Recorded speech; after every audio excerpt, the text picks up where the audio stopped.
Hey everyone, this is Michael again, and welcome to the AEW Dynamite review. And tonight's AEW Dynamite was from the Charleston Coliseum in Charleston, West Virginia.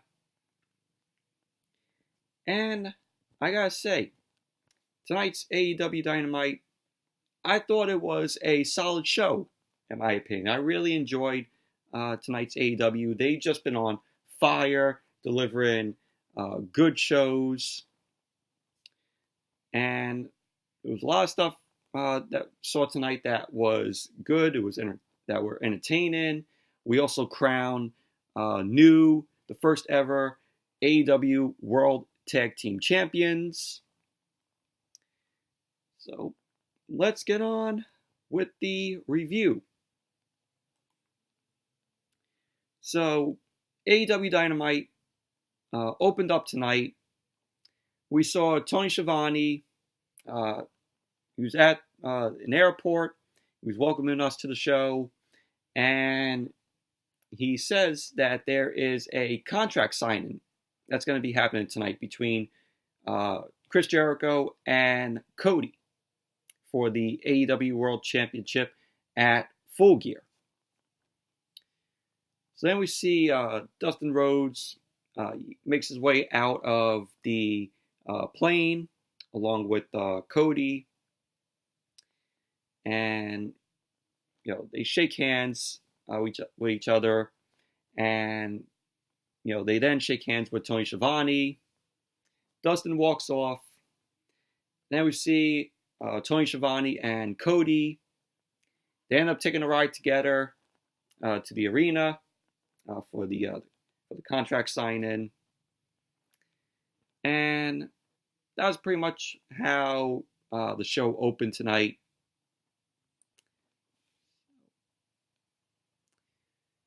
And then we went into a video package.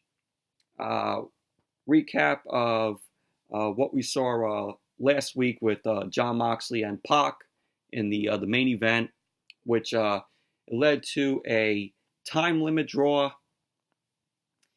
And we saw after the show footage that I guess we didn't see. Pac ended up putting a chair around Moxley's neck, and Kenny Omega ended up making the save. Then we saw Pac bumping into Hangman and Paige, and he let Pac know. Hangman ended up letting Pac know that they will meet in a match at Full Gear. So then we saw Jon Moxley. He goes into Tony Khan's room. Tony Khan ends up telling Moxley that his match against Kenny Omega at Full Gear is going to be an unsanctioned lights out match. Because what this means is it won't count towards a win or loss match. So Moxley is pretty pissed off about that. He's pretty pissed off that the match won't count, because, he's going for, the top guy. And Moxley ends up saying to Tony Khan that, he doesn't want him to get a win over his boy. And Moxley says, whatever happens to Kenny Omega at Full Gear is going to be on Tony Khan. So, and then we just see Moxley storming out of Tony Khan's office. So we had that video package recap. Stuff that we didn't see after the end of Dynamite last week. So then AEW Dynamite kicked off its first match. And the first match was Hangman Adam Page versus Sammy Guevara, which was a good match, in my opinion. Back and forth between the both of them. And these two worked at it really well here in the match. But Hangman, Adam Page, he ended up getting the win. He ended up hitting the buckshot lariat to Guevara. And because Sammy Guevara went to hit the ropes, and that's when Paige ended up landing the buckshot lariat to Guevara. 1, 2, 3. Hangman Adam Page wins the match. But overall, good match between the both of them. And what I forgot to mention was the ring tonight, like the ring post and the turnbuckles, they were in reference to Rick and Morty, because it was advertised. You saw like the Rick and Morty name on the turnbuckle. Now the ring posts were like green.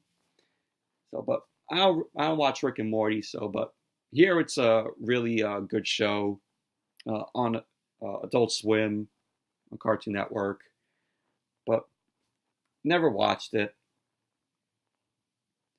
But Hangman Adam Page wins the match. But good match between Hangman and Guevara. Post match, Hangman gets on the mic and he says things haven't been going real good for him lately, and that tonight felt good. He went on to say that to Pac at Full Gear, he's going to do some real cowboy shit, and that he's going to take Pac's head off. So there you go. That was the post. That was what happened in the post match. But overall, like I said, good match between Hangman and Guevara. And Hangman is ready for Pac at Full Gear, which I know is probably going to be a good match between the both of them.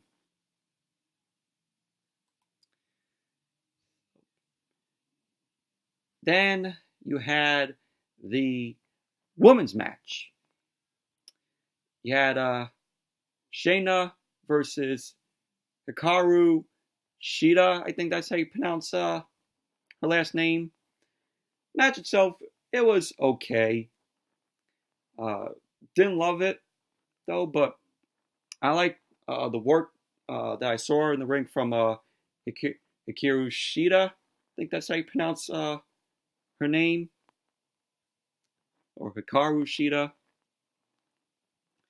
But she was decent in the match. Shayna, Shanna, I think that's how you pronounce her name. But she was okay here. But towards the end of the match, Hikaru Shida wins the match. She ended up rolling up Shayna. I think that's how you pronounce her name. But overall, it was an okay women's match. Not great. But then we had a Visionette for Brandy Rhodes. And Visionette consisted of her having photos of the women's division. And we see Awesome Kong brings blonde hair, cuts off some of it, and Brandy looks like, she casts like a spell. So what is this? Brandy is now a witch. So she casts a spell, and she screams, and she blows out a bunch of candles in front of her. So it was a pretty cool, promo from or Visionette of for Brandy Rhodes. So let's see where they're gonna take Brandy Rhodes now after this vignette that we saw tonight. So I'm like, what is she? What is she gonna be? Some kind of witch now? That's what it looked like from the vignette here. What they're gonna do with Brandy Rhodes. But it's very interesting. It's very interesting. Then we had Chris Van Vliet. Sorry about that, but we had Chris Van Vliet. He then introduced the Rock and Roll Express. Of course, the Rock and Roll Express is Robert Gibson and Ricky Morton. These guys were former NWA World Tag Team Champions. So both of them ended up coming out, and they came out holding the AEW World Tag Team Championships. So they ended up starting to talk about, how, they were being back in West Virginia. Then we saw Santana and Ortiz. They attacked the Rock and Roll Express from behind. The crowd was booing at Santana and Ortiz because, the crowd was booing them as they were checking out the AEW World Tag Team Championships. So then we saw Santana and Ortiz. They ended up picking up Ricky Morton, and they slammed Ricky Morton through a portion of the stage, which was crazy. So, Santana and Ortiz, you could tell if the Dudley Boys were watching, they must be proud at Santana and Ortiz because, this is Dudley Boys type material that the Dudley Boys did back in the day. So then Matt and Nick Jackson, the Young Bucks, they end up coming out. They end up chasing Santana and Ortiz away. And as they went on to check on the Rock and Roll Express, both Matt and Nick Jackson. And that was that, though. But really crazy with Santana Ortiz slamming Ricky Morton through that portion of the stage of the AEW Dynamite stage.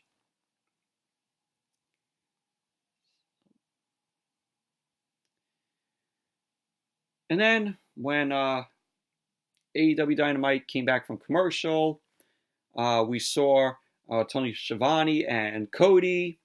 They were in the limo. They were on the way to the arena. And Tony ended up saying to Cody that he thought Cody would be more nervous. And Tony Schiavone ends up, telling Cody and recalling of Schiavone meeting Willie Nelson. And then, he goes to get Dusty Rhodes, who was, of course, Cody's father. Dusty Rhodes, may you rest in peace. So he ends up saying that, he knocked on the door and Dusty came in and that, Dusty was naked.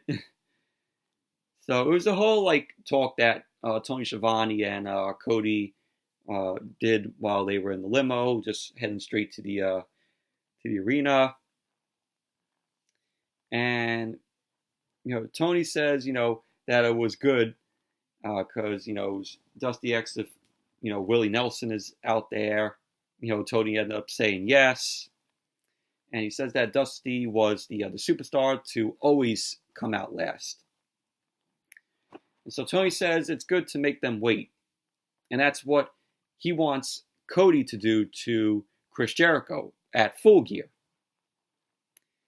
And Cody ends up talking about his mom and how he just wants to impress his mother.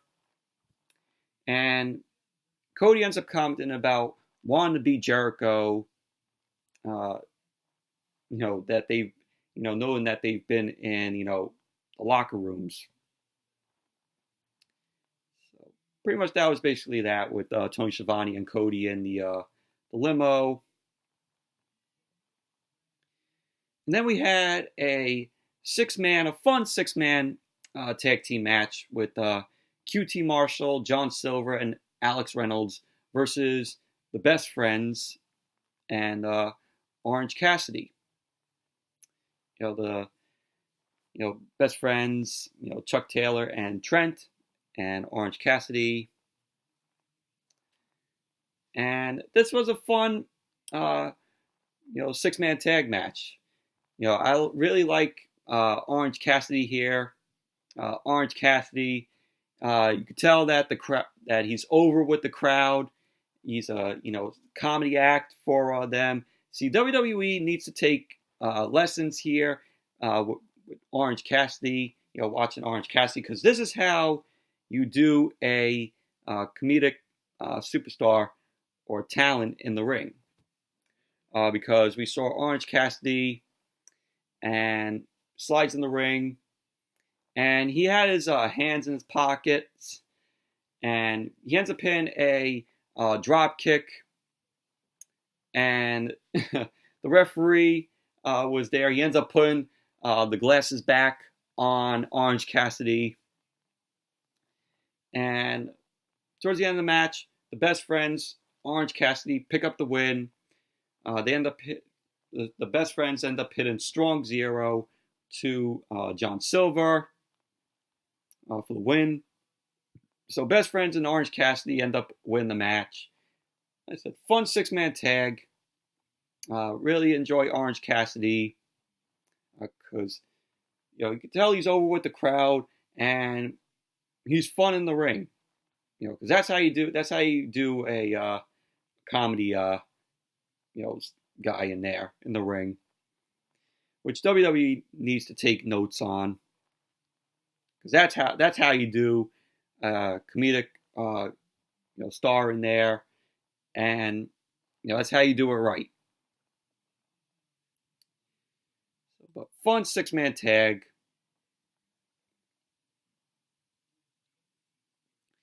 Then when AEW Dynamite came back from the commercial, it was now time for the contract signing between Jericho and Cody for full gear for the AEW World Championship. So Chris Jericho came out first. Jericho comes out. He's wearing a purple jacket with pumpkins all over it because, of course, tomorrow is Halloween, or if you guys are watching this later, it's already Halloween. So he heads out to the stage. Then we see Cody gets out of the limo. He heads into the arena with Tony Schiavone. Jericho is not even looking at Cody as Cody came out to the stage. So Jericho ends up standing up.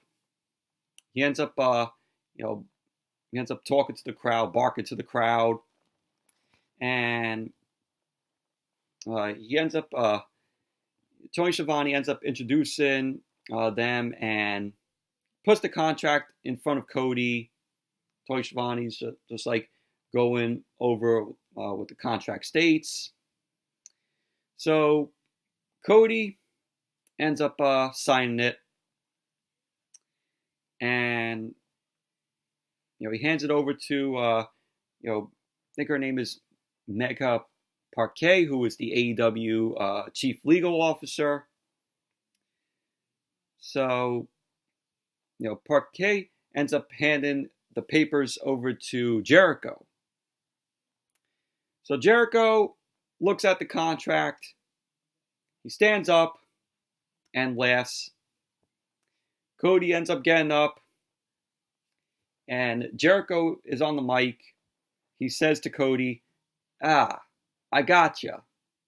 He tells Cody, go ahead, sit down. He says this match is too important. Crowd starts chanting, Jericho sucks, Jericho sucks. And Jericho says, oh, I don't suck. Shivani sucks. And Jericho ends up saying, oh, this match is too big to powerbomb anyone through a table. So this contract signing was done differently than what we see in WWE. Every time what we see in WWE during a contract signing, there's always a brawl and somebody going through a table. Here, nothing. Here at on AEW, we didn't get that as what we see in WWE, which was good. It was It was sort of original. Of them having a contract sign in, nothing happens. There's no brawl, no guy going through a table. So I liked how the way that the contract signing was handled here. So Cody ends up saying, not Cody, Jericho ends up saying that this is Cody's biggest match. Because if he wins, he gets what he always wanted. To be the AEW World Champion. Jericho says, although if he loses, then Cody isn't as good as he thinks he is. And Jericho said that he's going to teach Cody a lesson. So, he quickly ends up standing up. He gets Cody to stand up. Cody takes off his jacket. Jericho ends up saying to the crowd, oh, calm down, hillbillies. We had asshole chants from the crowd to Jericho. And Jericho says there are true pros and, that they can sign the papers without an incident. So Jericho puts his hand out to Cody. And he says to Cody, I'll see you at Full Gear on November 9th. Cody then, shakes Jericho's hand and pulls Jericho face to face. And we hear Cody say something to him. Jericho then says Cody could stand with him all night, but he might be needed elsewhere. So then we see Sammy Guevara. He shows up on Titantron or the screen, and we see Jake Hager. Jake Hager was beating up on Dustin Rhodes outside. Hager ends up low blowing Dustin, and he then slams Dustin's head into the limo. And with Dustin's head going into the limo, he ends up denting the limo. So then Hager ends up slamming the car door on the limo's door on Dustin's arm. Dustin's yelling in pain, and Cody and MJF run out. Security's there to chase Sammy Guevara and Jake Hager off. Then we see Jericho out there. Jericho then heads out, lights up a cigar, and he sees what happened. And Jericho yells out, oh, you might want to take him to the hospital, man. Happy Halloween. So then Jericho end up leaving with Guevara and Hager. And that's how the contract signing ended. But really enjoyed this contract signing. I thought it was done very differently than what we see in WWE. There was no constant hidden or somebody going through a table. So, but really liked how the way that the contract signing was done, and Hager taking out Dustin. That was pretty chaotic, and seeing how Dustin's head dented the limo. But really enjoyed the contract signing between Jericho and Cody. Sorry about that, but after the contract signing, we had another 6-man tag match. It was the Hybrid 2, Angelico and Jack Evans, and Kip Sabian, I think that's how you pronounce his last name, versus Young Bucks, Matt Nick Jackson, and Kenny Omega. And this was a decent six-man tag match. Matt Nick Jackson and Kenny Omega, very fun in this match, taking out Angelico, Jack Evans, and Kip Sabian. Kenny Omega came out wearing a pretty cool, mask that he had. And what was really cool was before Matt Nick Jackson and Kenny Omega came out, they had this little sort of video game type sort of thing that they had, which was really cool looking.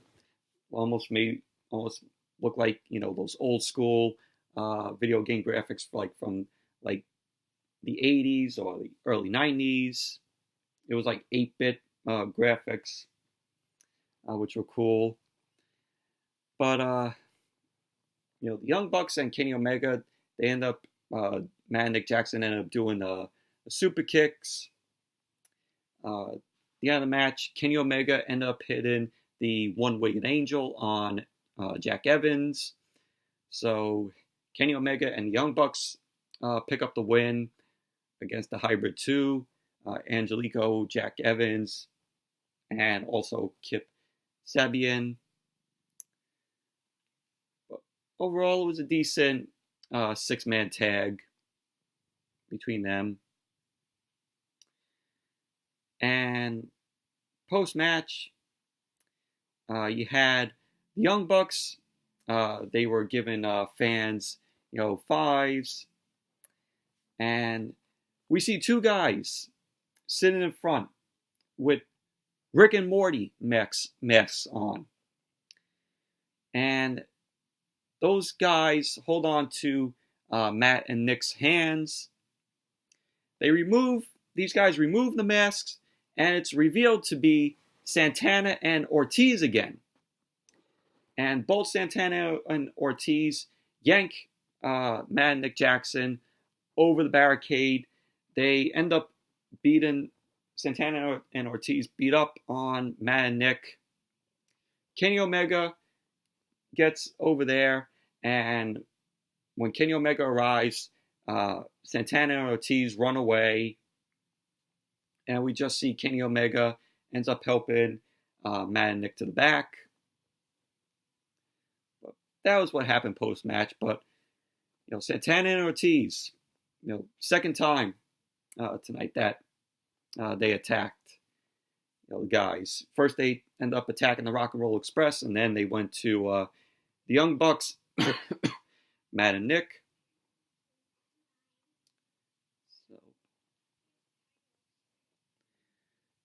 And then when AEW came back from the commercial, we saw the Librarians, Peter Avalon and Leva Bates.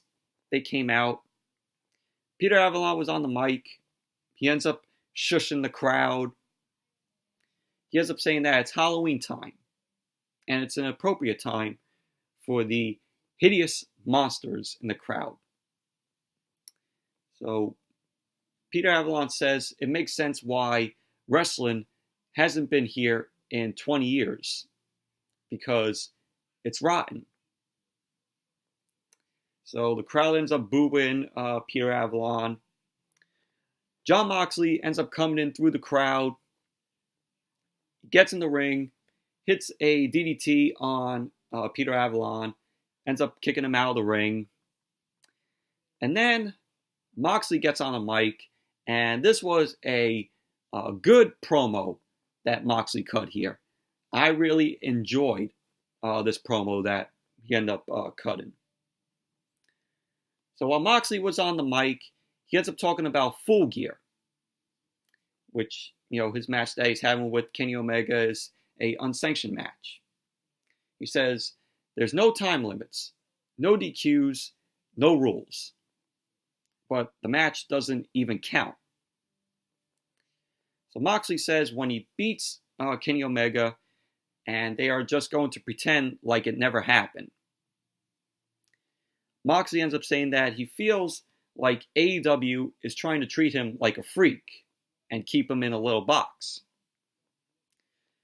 Moxley ends up saying that these guys in suits always are coming up to him, saying, "We know you're a different kind of cat." And Moxley says he knows what that means, and that it's an insult. And Moxley ends up saying if this is how it's going to be, he tells AEW to shove their win-loss record up their ass, which the crowd really marked out by when Moxley ended up saying that. So Moxley ends up saying that he will beat Kenny Omega within an inch of his life. And he ends up telling all the suits, the AEW suits in the back, to kiss his ass and stay the hell out of his way. Really good promo from Jon Moxley. Really enjoyed the hell out of it. And the crowd ended up really loving it also. You know, Jon Moxley, you know, he's over with the crowd. You know, when in WWE, when he was known as Dean Ambrose, we all know that, you know, he was over. And he's more over here in AEW than how he was in WWE. You can tell by the crowd reaction that, you know, he gets here in AEW. So, but really good promo that he cut. Really enjoyed it. Awesome promo. You can tell that Moxley is ready for Kenny Omega at Full Gear in that unsanctioned match. Overall, that match is going to be a great match at Full Gear. Then we had the main event, which was the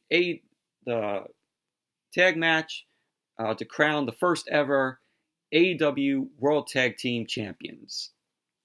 So it was SCU versus the Lucha Brothers. Of course, Phoenix and Pentagon. You know, SCU made up of course, Frankie Kazarian and Scorpio Sky. And this was a good tag team match from both these guys, from both these teams. I was expecting the Lucha Brothers to win the match, but you know, it was back and forth between Lucha Brothers and SCU. Pentagon and Phoenix work really well together as a tag team, but there was points in the match where I'm like, oh yeah, the Lucha Brothers are going to pick up the win. They're going to become the first ever AEW World Tag Team Champions. But unfortunately, in the end, I was really shocked because Scorpio Sky picked up the win for SCU, rolled up, I think it was Pentagon, and SCU are now the first ever AEW World Tag Team Champions. And when that happened, I was shocked because I thought that the Lucha Brothers were going to win this whole thing. Even I said last week, before this match got underway, you know, tonight, that I was like, you know, the Lucha Brothers are going to be the first ever AEW World Tag Team Champions. And quite frankly, after tonight, I was wrong. I was surprised. But like I said, SCU, they win. They're the first ever AEW World Tag Team Champions. And in the end, you saw Pentagon. He was shocked as hell. Pentagon was arguing with Aubrey Edwards, who was the referee for the match. And there you go. That's how AEW Dynamite went off the air. SCU, your new first ever AEW World Tag Team Champions. So even though I would love to see the Lucha Brothers be the first ever champions, but SCU, don't have a problem with. But anyways, that's it for my review of AEW Dynamite. Thank you all for watching. Hope you all enjoyed this review. And definitely give the video a thumbs up, comment, subscribe. And be on the lookout tomorrow for my review of Crown Jewel. Yes, I will be watching it. Like, none of you will probably care to watch it. I know none of you will probably watch it. But I'm going to watch it. Going to review it. I am going into Crown Jewel expecting a shitty garbage show. But Crown Jewel review will be up tomorrow, Halloween. So be on the lookout for my review tomorrow of that. So anyways, that's it for this video, this review. And be sure to give the video a thumbs up, comment, subscribe. And like I said, I'll see you all back here tomorrow with the Crown Jewel review.